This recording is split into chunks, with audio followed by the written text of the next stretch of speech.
president of the National Recycling Congress. Wasn't party track great fun last night? I enjoyed it. Part of the fun was learning how to play with the new program and change your avatar. But the best part was networking with old friends and meeting new friends. Thank you for Retrack Connect for hosting this fun program. There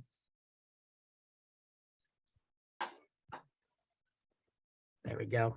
I do want to thank our Gold sponsors. We couldn't do any of this conference without our financial sponsors for the 2022 NRC, without our Gold sponsors, Institute for Scrap Recycling Industries, or ISRI, and Retrack Connect, who has an exciting announcement for that's coming up after this session. And our silver and bronze sponsors, Belconi's Resources, Paint Care, Bush Systems, SCS Engineers, and Mid-America Regional Council Solid Waste Management District. And we appreciate the bronze sponsors of Payzone Systems, Race to Zero Waste, Zero Waste Associates, Carton Council, and I always like to personally support this important event here. We do have our media sponsors, and we'd like to thank the media's partners, including longtime friend and NRC Resource Recycling Magazine, as well as Waste Advantage Magazine. We are very excited that we have forged a new partnership with an old friend. The College and University Recycling Coalition is holding their annual workshop as part of the NRC Congress. They have 5 hours of workshop sessions beginning at noon Eastern time, and an exciting keynote address by Generation Conscious with an engaging and challenging speaker. And in a moment, we'll be turning to the issue of chemical recycling, and board member Jay Bassett will be moderating this short spirited discussion. But first, I want to mention that this session is sponsored by the Institute of Scrap Recycling Industries. They are the only trade association representing both the international and national recycled materials industry. Their members total more than 1,500 companies and operate in 50 countries and the US. They process, broker, and consume essential and highly valuable recyclable materials, including metals, paper, plastics, glass, rubber, electronics, and textiles. With headquarters in Washington, D.C., ISRI provides education, advocacy, safety, and compliance training, and promotes public awareness of the vital role recycling plays in the U.S. economy, global trade, and environment and sustainable development. And now I hand off the mic to Jay Bassett, fellow NRC board member, as moderator of the chemical recycling discussion. Hey, good afternoon, everyone. Jay Bassett here. I'm on the NRC board, and Bob and Gary asked if I would moderate this session, and agreed to do it. So as we get set to have a conversation with both ISRI and Zero Waste Canada, I thought I would just set a little bit of context, make a couple of introductions. We've got a little under 30 minutes, so we'll try to be relatively quick. The process for today will be to have a couple of viewpoints and presentations on the policies between both ISRI and Zero Waste, and then we'll go into a series of questions until we run out of time. I'm going to put in the chat, just to give a little bit of context for folks, a definition that for today's purposes, I wanted to put out there as we look at how do we define and talk about chemical recycling as a set of recycling processes or technologies for conversion, decomposition, purification, which could include pyrolysis and gasification, solvent-based extraction, just as a way of maybe centering the conversation. These were two things that were also outlined within, as defined within the chemical recycling state of play done by UNAMA, and then the circular supply chains for plastics and some of the work done by the Closed Loop Fund. So anyway, I want to put that out for some context. As we start, I will also include in the chat, just so you know, from the NRC policy perspective, there are 3 or 4 policy statements that already exist under the resources tab that kind of get at some of these definitions and policies we're talking about as it relates to transformation or chemical recycling technologies or processes. Those three are basically reuse, incineration, policy number 19, hierarchy of waste, and recycling definitions. So I'll put those in the chat. I would suggest if you have time or if you have an interest to look them up, because each one of those policies makes some reference, particularly to transformation technologies, as well as some exclusions, if we want to call it that, as to the definitions for certain processes that might be relevant for today's conversation. So with that, I'm going to turn it over to, let's see, I'm going to head to, first up will be Isri, so that'll be Comey, and I'll give a brief introduction. Comey serves as the Senior Vice President for Advocacy Policy Regulations at Isri. She's responsible for leadership, strategic direction, management of ISRI's advocacy policy and regulatory efforts, including integrated strategies across state, federal, and international levels. She's a attorney, so don't hold that against her, and spent almost 20 years in private and government practice. So Comey, I'll turn it over to you for the ISRI perspective, and then we'll flip it over to Jamie. Jamie is on the board of Zero Waste International Alliance and chair of the Zero Waste Hierarchy Zero Waste Definition Working Group. He's the founding member of Zero Waste Canada and is president of HRS Zero Waste. So he's got a different perspective and brings a lot of perspective from the zero waste community into this conversation. So with that, I'll turn it over to Comey. Great, thank you so much. Give me a moment. I'm gonna get everything on the screen. Can you see the presentation slide? Can you hear me? Yes, we can. Just Comey, you're good. Okay, and can you see the presentation? Yes. Okay, great. All right, good afternoon. Thank you, Jay, for the introduction. It's a pleasure to be here and speak to this group about the Institute of Scrap Recycling Industries, or ISRI, and our position on chemical recycling, which is really quite simple. Chemical recycling, if clearly defined as converting plastics at the end of life into recycled resins and monomers, is supported by ISRI. But before we get into a deep dive on our position, let me start by explaining who we are, though Bob did give a kind of stole the show there. But here's just a quick thing. As mentioned, we represent more than 1,500 member companies. We have 6,000 locations in more than 40 countries in the world. We do represent the full chain of the recycling industry, meaning we represent manufacturers, processors, brokers, traders, consumers, and in certain instances, the full brands. So despite what our name suggests, ISRI does represent more than scrap metal recyclers. We also represent paper, plastics, tire and rubber, textiles, and electronic recyclers. So again, as Bob mentioned, we're headquartered here in DC with 18 state chapters and 2 regional chapters. And we promote safe, economically sustainable, and environmentally responsible recycling through advocacy, education, and more. So as mentioned, my name is Comey Jane, and I am ISRI's new Senior VP of Advocacy, Policy, and Regulation. I emphasize new because I've only joined ISRI in July, happened to do a good job on negotiating my contract, and took the month of September off.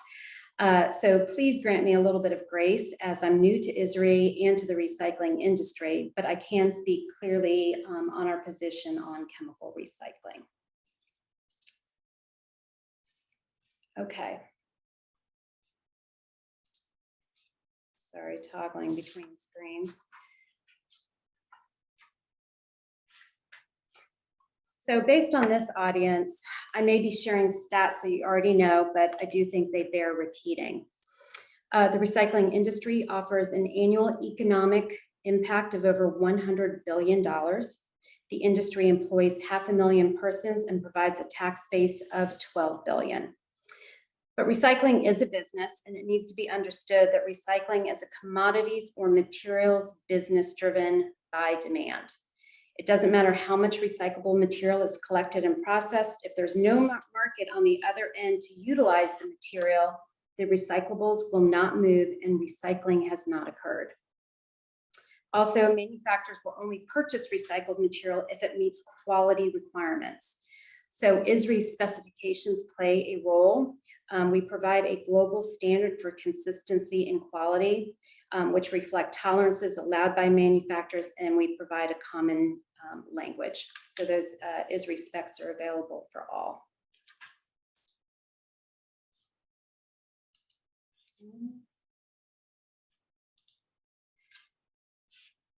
So as we discuss what is recycling and what it is not, we must recognize the importance of terminology and definitions. On this slide, I provide some of the most commonly referenced terms within the recycled materials industry. And these are the definitions that we at ISRI want adopted at all levels of government.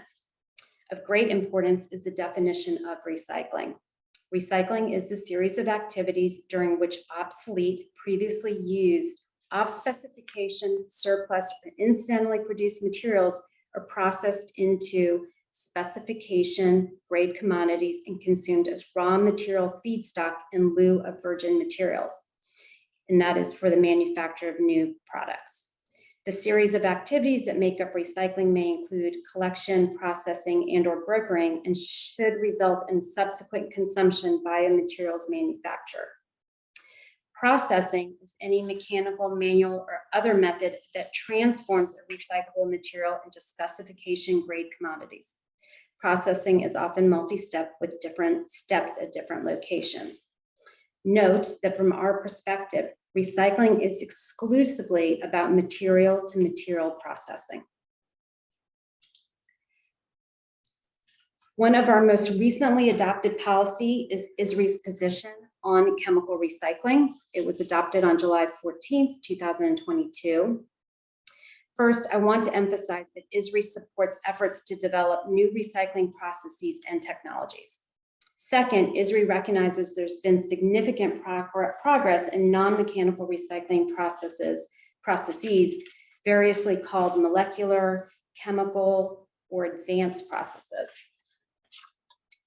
which convert end-of-life plastics back into resin, monomers, and petrochemical intermediates and fuels.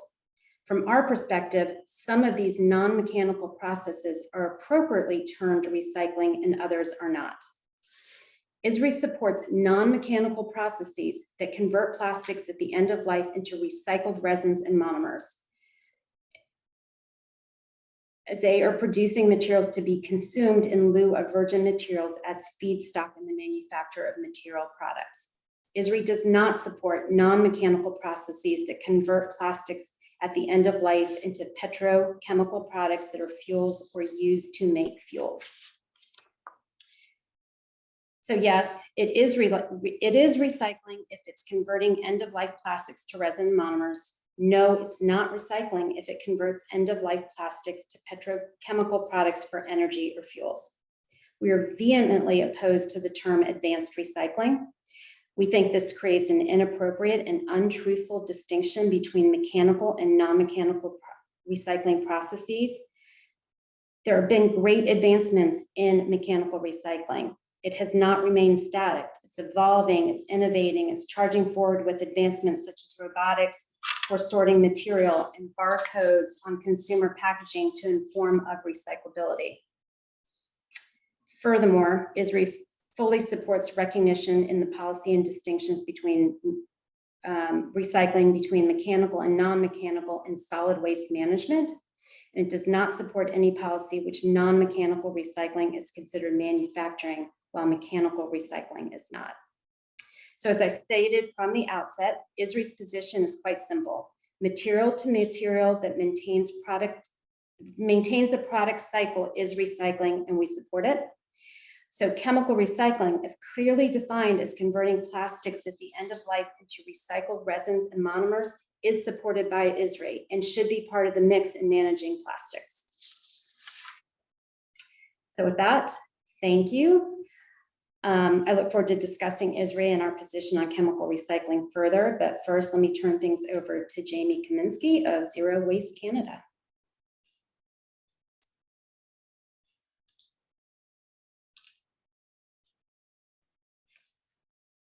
Do I need to stop sharing now?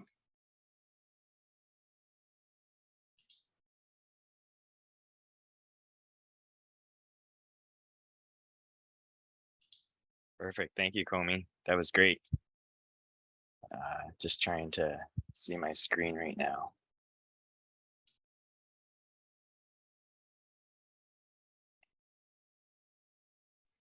So we can see it, Jamie. Perfect. Okay. No, it's not.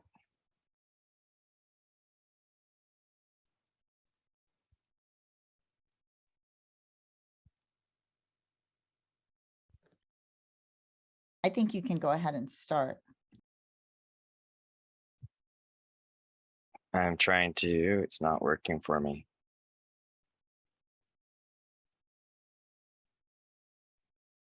Okay, I'm gonna just start without with what's going on here.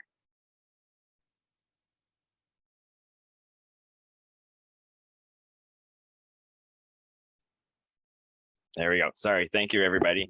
So my name is Jamie Kaminsky from Zero Waste Canada. Sorry for the delay. I just wanted to mention that that's a great presentation, Comey. Zero Waste. It's rare that Zero Waste Canada is on the page with a large organization like ISRI.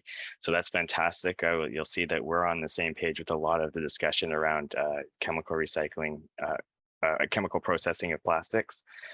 Before I start, I just wanted to mention who we are. So who Zero Waste, the International Alliance is. So Zero Waste International Alliance is a group of organizations, international and local, that are made up of scientists, waste management associates, and more importantly though,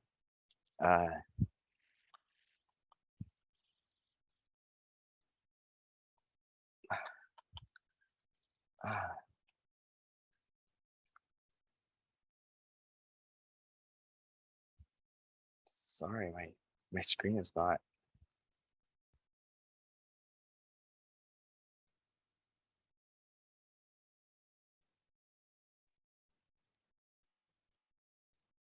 There we go.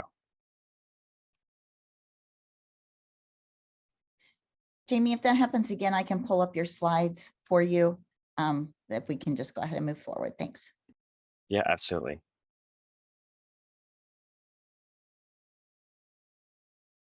Absolutely. So more importantly, we're made up of a group of local concerned citizens that advocate for individual issues within their community that revolve around waste. We provide education and develop policies for businesses, government, and also local communities. So why is Zero Waste International Alliance, or why Zero Waste Canada exist? I think everybody knows at this conference especially that we have a large waste problem. So if we see here, this picture is about waste. So what do we deal with it? And if we don't deal with it properly, what's going to happen is that it ends up in our water, our land, or our air. And that's a big issue. So there's some of the policies that Zero Waste Canada created and developed, or Zero Waste International Alliance created and developed, include the Zero Waste Vision and Mission, just world of vibrant, resilient, zero waste communities in harmony with nature. And their mission is to work together as a global community to drive systemic change towards zero waste using environmental and social justice principles. So if you look at this definition of zero waste and their mission for Zero Waste International Alliance, you can see that waste is more than just where to throw the waste and what bin to throw it into. So just want to keep that in mind as we go through and just talk about what Zero Waste International Alliance is all about. So there's many guiding principles that guide our decisions throughout this. So when we talk about converting different types of processes for recycling or for other, we want to make sure that we keep these guiding principles in mind. So highest and best use of materials, closed loop systems, close to source, conservation of energy, local economies, materials as resources, minimizing the discharges, opportunity costs, precautionary principle, polluter pays, sustainable systems, do no harm, or do not export harm, engage the community, and information improvement. So these are all the guiding principles that guide ZWIA, or the Zero Waste International Alliance, into developing their policies. So the definition of zero waste is very clear. So it's the conservation of all resources by means of responsible production, consumption, reuse, and recovery of products, packaging, and materials without burning and with no discharges to land, water, or air that threaten the environment or human health. On the right, you see the zero waste hierarchy. So the zero waste hierarchy is, this is an infographic, but it's really a 6-page document that outlines in layers what zero waste is all about and what has a higher priority on the zero waste hierarchy. So there's something to really note here is that there's a separation between the top 3 tiers, the middle tiers, and the bottom. And that's because the zero waste activities all really come into play at the top 3 tiers. When we talk about recycling and composting, and I know at the recycling conference, it may not be super popular, but recycling and composting really in a zero waste plan is the last resort. And we want to keep that in mind, that we want to make sure that, once it's at the end of its life, if we can't do anything with it, what we want to do is recycle and compost it. So that's what we want to make sure that that we understand, is that we're talking about zero waste. We really want to talk about moving up that hierarchy. So a lot of policies that come in mind go all the way down to the unacceptable section. So unacceptable, we really understand that we don't only want to just talk about things that drive zero waste. We also want to talk about things that are counter to zero waste. So things that really bring us away from zero waste or go in the other direction. And really for us, that's a lot about destruction of resources, such as incineration, which includes burning in cement kilns, or RDF, refuse-derived fuel, or engineered fuel. So those things will be very counter to zero waste because they're about destroying resources. So like ISRI, the Zero Waste International Alliance is against the term chemical process, or it's against the term of advanced recycling or chemical recycling when it comes to trying to define a chemical process for converting plastics back into plastics or back into a polymer. Chemical processing of plastics to fuel is not acceptable, and it's not considered advanced recycling for us, or chemical recycling. These are misguided terms, so they confuse the marketplace quite a bit when people are really trying to advocate for what really recycling is all about. So we want to make sure that we're not talking about converting it to fuel or any type of destruction or destroying the material itself when we're talking about chemical processing or recycling. So we're talking about the new policies within the hierarchy. So recently, Zero Waste International Alliance has updated their hierarchy, the zero waste hierarchy. So we added a few policies. So one policy is that we added was don't allow chemical processing of discards into fuel. So that's one of the policies that was added, and don't allow the use of discards in cement kilns, because we're finding that people were not understanding that waste to energy and cement kilns kind of go hand in hand when it's just about burning the materials and destroying that material.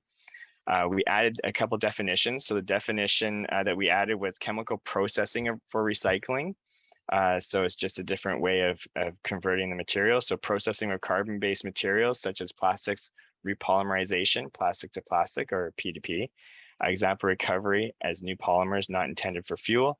This may include solvolysis, solvent-based purification, and the like. Recovery of materials for recycling must be over 90%. So that's really important to understand, because with ZWIA, we want to make sure that if you're converting plastics to plastics, that's your intention. So we want to make sure that that's what we're talking about here. And then the next definition that was included was chemical processing for fuel. Any type of process, for example, plastics to fuel, that convert typically through thermal cracking most of the carbon included in plastics into a syngas and or other fuel. It may also be inappropriate described as chemical recycling or advanced recycling, which are terms that we absolutely are against using. So the reason for that is all the many different reasons why incineration is not great. So we talk about the creation of ash, creation of emissions, competing against recycling markets, and also increased demand for that material, because if we start to burn it, start to use it as a fuel, there becomes a lock-in effect where you now depend on that fuel or that heating system. One of the reasons why we want to talk more about upstream activities is because we have a little diagram here that we call the wasteberg, and this was done by the Institute of Local Self-Reliance. They estimate that for every 1 ton of waste that we throw at the curb, there's 71 tons of waste that's produced upstream. So that's why when Zero Waste talks about the top 3 tiers of the hierarchy, so rethink, redesign, reduce, and reuse, we really want to make sure that we're focusing in those areas, because we don't want to just start at the recycling stage. Recycling is the last stage. So if we start there, the only option we have from there is really to destroy the materials or to throw them away.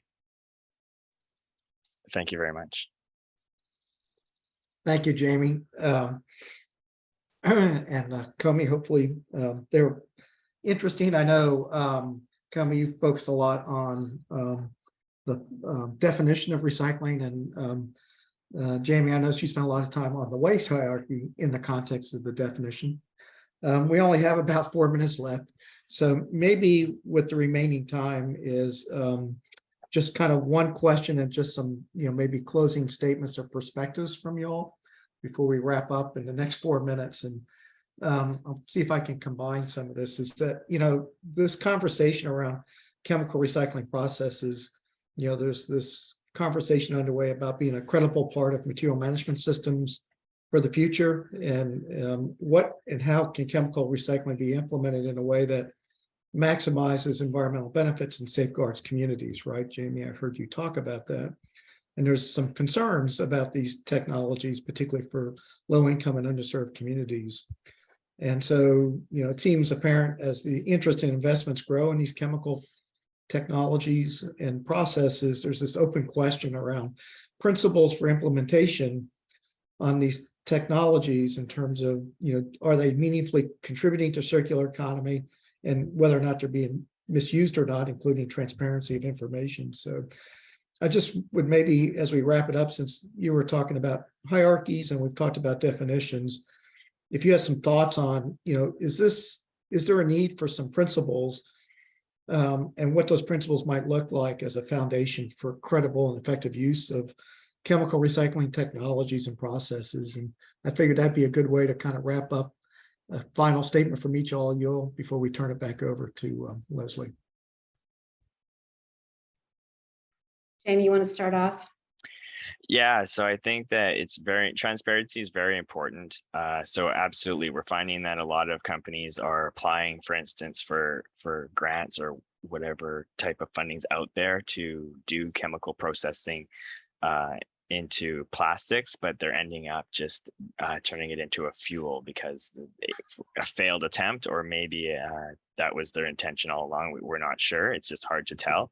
And it's really hard to follow that too. So it's really hard to know exactly what's happening to the materials, because once they get sent out from the facility, it's gone. So that's one of the reasons why we put chemical recycling of plastics back to plastics, even at a lower level than mechanical recycling. A lot of that has to also do with the energy intensiveness of the process, as well as the life cycle analysis that have been done.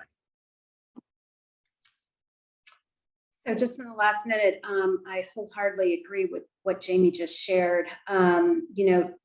Jay, you touched on a couple of things. Maybe I can just focus a little bit on the EJ concerns you cited, which is, I think all facilities, no matter what form of recycling they're engaged in, do need to work very closely with their communities, be engaged, have upfront discussions, and be cognizant of the concerns being raised by the community. And, they can take steps to essentially minimize their impact. So again, whether it be chemical recycling or mechanical recycling, that engagement is critically important. But I am with Jamie in the sense that while we do recognize that chemical recycling can be part of the toolbox, we are big proponents of mechanical first. Right. Well, I know it was a short session, so I know we would like to have gone into some deeper conversations and maybe some questions from the audience. So, but we need to end it and turn it over to Leslie as we move on with the agenda for the day. I'll leave the final thought is, and one paper that I really like is World Wildlife Fund put out a chemical recycling implementation principles of a series of principles that I think become the start of a conversation on this as we move forward, even within NRC in terms of any policies they might want to push forward for chemical recycling. So I'll put that in the chat for the last thing and then turn it over to Leslie. Great. Thank you very much, Jay and team. I really appreciate that presentation. So I am transitioning our keynote into the 2022 National Recycling Coalition scholarships, supporting students and honoring a legacy. The Mary J. Fox Scholarship Fund was created in 1994 to honor one of the founding members of the National Recycling Coalition through an endowment to continue his legacy of fostering future leaders. Since then, dozens of students have benefited from his support. Many are making valuable contributions in the industry. A tribute to him is posted on the NRC's Campus Council webpage. 2 outstanding college students from around the country are recipients of this year's Mary J. Fox scholarships, offered through the National Recycling Coalition. Scholarships focus on advancing students' academic and professional interest in social justice aspects of the recycling industry. These students will receive $2,000 scholarship toward their education, registration for the National Recycling Congress, as well as membership to the NRC. So I now turn this over to the host who will focus on the NRC students. And Jamie, if you can reduce your slide.